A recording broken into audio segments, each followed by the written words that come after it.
Blade Trinity arrived with sky-high expectations after the fantastic success of its predecessors, but ultimately stumbled under the weight of its own misfires. Fans were met with a jarring tonal shift that leaned into campy humor, sidelining the gritty edge that defined Blade's world.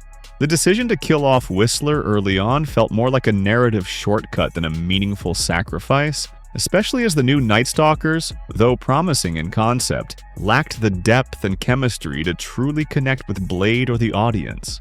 Dominic Purcell's Dracula, despite the mythic setup, failed to match the menace or charisma of previous villains, leaving the central conflict feeling hollow.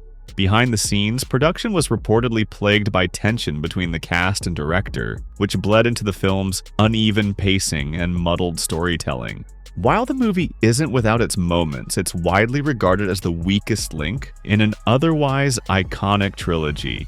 In this video, we're diving headfirst into the wild and troubled world of Blade Trinity, exploring the production hell that plagued its creation, from cast-director tensions to script rewrites and on-set drama that made crafting a coherent story nearly impossible, as well as uncovering the hidden references and Easter eggs tucked into the film. So, without further ado, let's dive into it.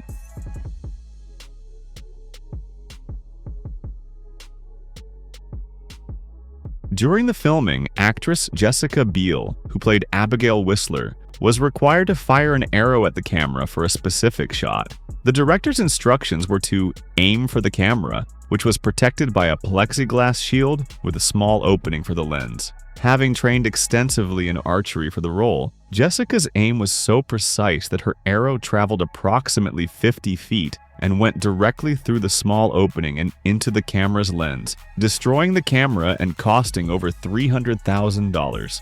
Despite the expensive accident, the footage of the impressive shot was included in the DVD extras. Additionally, and during the promotional campaign for the film, a hilarious mistake was made in one of its television commercials. The ad, intended to highlight the star-studded cast, mistakenly credited actress Jessica Biel as Jessica Alba. This error was particularly embarrassing given the prominence of both actresses in the film's marketing. The commercial aired for only one day before the mistake was noticed, leading to its immediate recall and replacement with a corrected version. Snipes' on-set conduct was a major source of conflict. He reportedly caused numerous issues, including frequently refusing to shoot scenes. This forced director David Goyer to rely on stand-ins and computer-generated effects to include the character Blade in many shots. This was a significant challenge for the production and led to a lot of on-set tension. According to actor Patton Oswalt, Snipes had what appeared to be a mental breakdown during filming.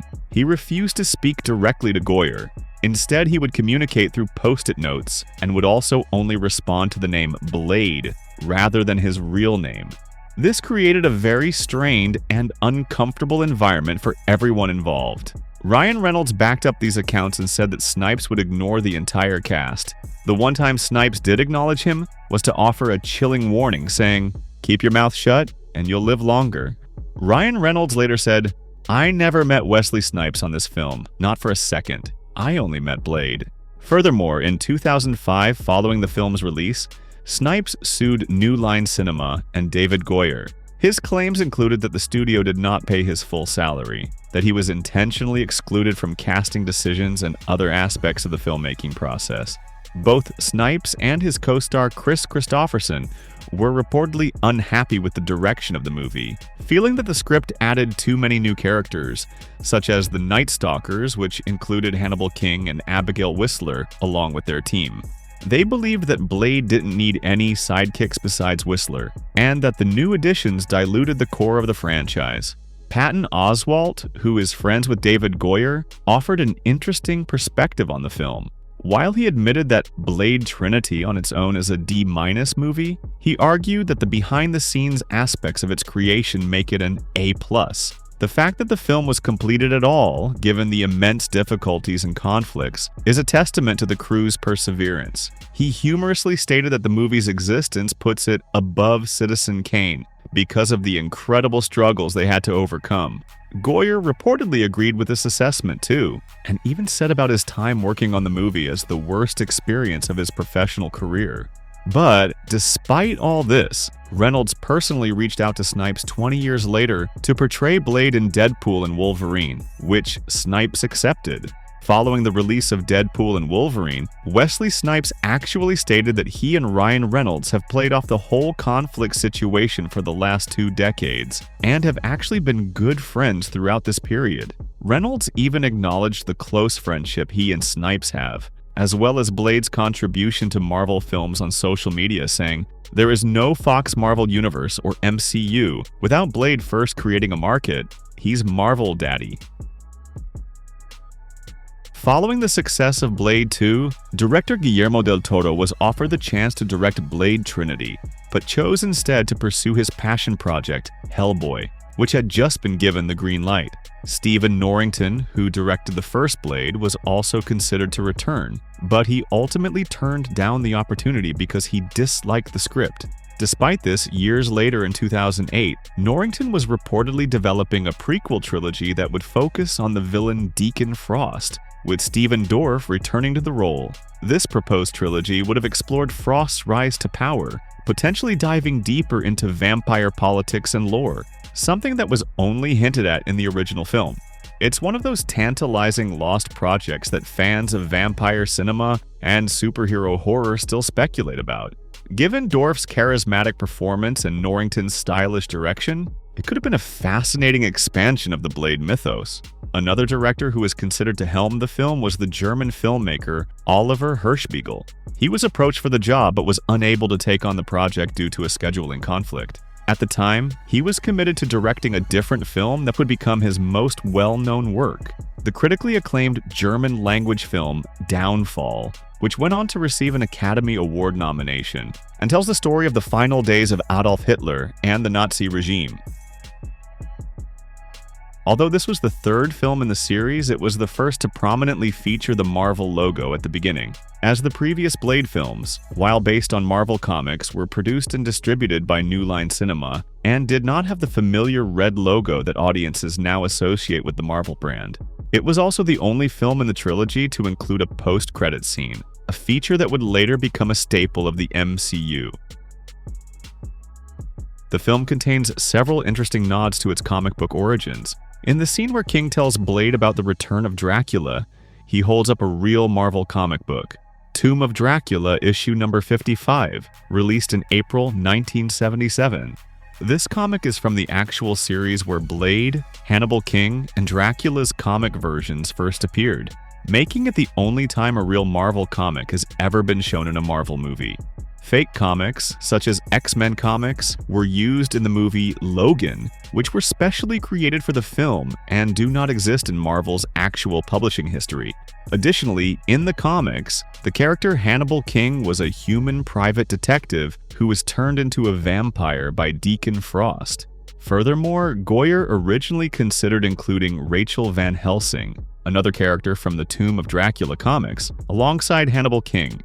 However, he decided against it when he learned that the movie Van Helsing was being made around the same time. Instead, Goyer created the new character of Abigail Whistler.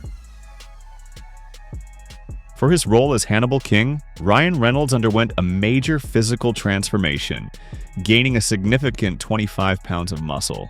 This was the result of a very intense and difficult training regimen that also included learning advanced martial arts. Reynolds, known for his humor, described the grueling process, saying that the trainers beat my ass into a fine corn pudding, which perfectly captures how physically demanding and brutal the training was. This dedication to his role helped him look and act the part of a seasoned fighter. Additionally, before Reynolds was cast as Hannibal King, the role was initially offered to Colin Farrell. Fresh off his performance as the villain Bullseye in 2003's Daredevil, Farrell was approached for the role but ultimately decided to turn it down. This decision opened the door for Reynolds, who would go on to make the character his own. Paul Levesque, better known as the WWE superstar Triple H, had a significant role in the movie. He played the vampire Jarko Grimwood, and had impressed the film's producers with his strong work ethic and a natural presence on camera, so much that New Line Cinema insisted that his role be expanded by writing additional lines for his character. Also, in a fun detail for wrestling fans, the girl in the vampire gift shop is seen wearing a tank top featuring the symbol of the band Motorhead, which famously recorded Triple H's wrestling theme music for the WWE, further connecting his film role to his wrestling persona. The unique and dilapidated-looking barge that the Night Stalkers use as their hideout in has a surprising real-world history. It's an actual vessel known as the McBarge, a floating McDonald's restaurant that was originally built for Expo 86 in Vancouver, British Columbia. After the World's Fair, the barge was never used as a restaurant again and was left to float derelict for decades, becoming a well-known local landmark. The filmmakers of Blade Trinity took advantage of its abandoned appearance and used it as the setting for the Night Stalkers base. While it has been moved and has had various proposals for its future, none have ever come to fruition. Unfortunately, the McBarge recently made headlines again when it partially capsized in the Fraser River in British Columbia.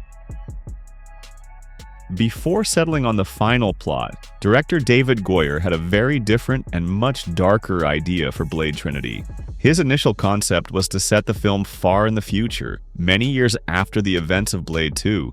In this dystopian future, vampires would have successfully taken over the world and enslaved all of humanity. The story would have followed Blade as the last hope for the human race, with his slower aging due to his vampire heritage making him the only one left from his time to fight. However, this storyline was ultimately considered too grim and was abandoned in favor of the film's more traditional plot, where Blade teams up with the Night Stalkers to fight a new vampire threat in the present day.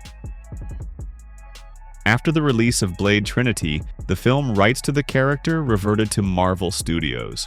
This gave Marvel the opportunity to reboot the franchise and integrate the character into the Marvel Cinematic Universe. They did have discussions with Wesley Snipes about a possible return, but ultimately the role of Blade was given to Academy Award-winning actor Mahershala Ali. This casting decision was significant and was actually a popular choice among many fans even before it was officially announced, with fan-made artwork promoting the idea of Ali in the role. While Snipes initially expressed some discontent on social media, reflecting his complex relationship with the character he had famously brought to the big screen, he later publicly stated his support for Ali and the new project. The production faced a unique challenge due to its filming location. The crew was working in a studio complex where neighboring stages were being used to shoot two other major science fiction films at the same time, I, Robot and The Chronicles of Riddick. This required the crew to be very careful and selective with their shots, especially during green screen segments. The sets for the other movies would sometimes accidentally appear in the background of their frames, forcing the crew to meticulously edit them out in post-production. The movie had a deleted alternate ending that would have set up a potential spin-off film focused on the Night Stalkers. This ending, which can be found on certain home video releases, shows Hannibal King and Abigail Whistler in a casino in China, tracking down a new monster. Instead of vampires, they are hunting a werewolf-vampire hybrid. The scene was meant to leave the door open for a new franchise starring Ryan Reynolds and Jessica Biel, suggesting that with the vampire threat now over, the Night Stalkers would continue to fight other supernatural creatures. The opening scene, which features helicopters in the Syrian desert, was originally planned to take place in Iraq. However, the film's consultants advised director David Goyer against this location. They explained that, given the ongoing conflict in Iraq at the time, any unmarked helicopters would have been at high risk of being shot down by US military forces or attacked by Iraqi insurgents. To avoid this potential issue and maintain a more plausible setting for the scene, Goyer decided to change the location to Syria, which was not an active war zone in the same way as Iraq at the time.